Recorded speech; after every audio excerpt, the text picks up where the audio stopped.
રાજકોટના ધોરાજીમાં ટેકાના ભાવે મગફળી ખરીદી પ્રક્રિયા બંધ કરાઈ છે। ટેકાના ભાવે મગફળી ખરીદી બંધ રહેતા ખેડૂતોમાં આક્રોશ છે। રીગ્રેડિંગમાં મગફળી રિજેક્ટ કરાતી હોવાનો ખેડૂતોએ આક્ષેપ લગાવ્યો। મગફળી ખરીદી કેન્દ્ર પર થાય છે નિયમ અનુસાર ગ્રેડિંગ, ગોડાઉનમાં રીગ્રેડિંગ દરમિયાન મગફળી રિજેક્ટ થાય છે।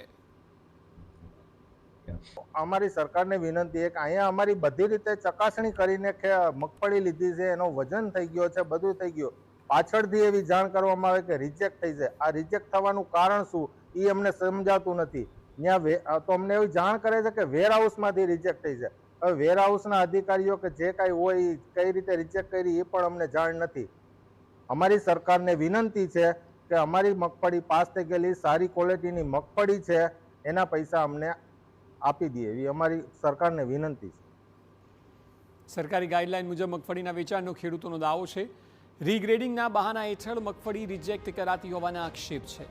રીગ્રેડિંગ કર્મીઓ રૂપિયા પડાવવા રિજેક્ટ કરતા હોવાનો આરોપ છે। રીગ્રેડિંગ અધિકારીએ ખેડૂતોના આક્ષેપોને ફગાવ્યા છે। 4% સુધીની ડેમેજ મગફળી રીગ્રેડિંગમાં પાસ કરાય છે તેવું અધિકારીનું કહેવું છે। 8%થી વધુ ડેમેજ મગફળી કરાય છે રિજેક્ટ તેવું પણ કહેવું છે। ખેડૂતોએ અધિકારી પર કરેલા આક્ષેપને પાયા વિહોણા ગણાવ્યા છે। એ કેન્દ્ર ગ્રેડર એજન્સીના કારણે આજે બંધ કરવામાં આવ્યું છે।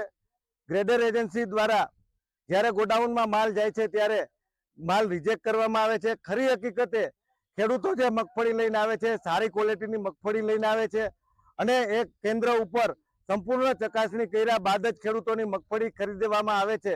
ત્યારે ગ્રેડર એજન્સી દ્વારા ક્યાંક ને ક્યાંક પૈસા પડાવવાનો કારસો ચાલી રહ્યો હોય તેવું લાગી રહ્યું છે।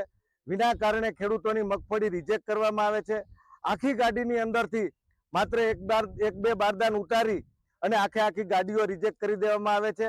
રિજેક્શનનું કારણ એવું છે કે ત્યાં આગળ કદાચ એને બોરી સારી આવી હોય હાથમાં અને સેમ્પલ બરાબર કર્યું હોય, પણ અહીંયા આવીને કદાચ એ બોરી અમારા હાથમાં આવી હોય કે એમાં નબળો માલ આવ્યો હોય, બરાબર છે, એનું કારણ રિજેક્શન હોઈ શકે। બાકી અત્યારે તો એવો કોઈ હાલમાં કોઈ ઇસ્યુ નથી, બરાબર છે, અને રિજેક્ટ થઈ નથી, ગાડીઓ ઉતારવાની ચાલુ છે।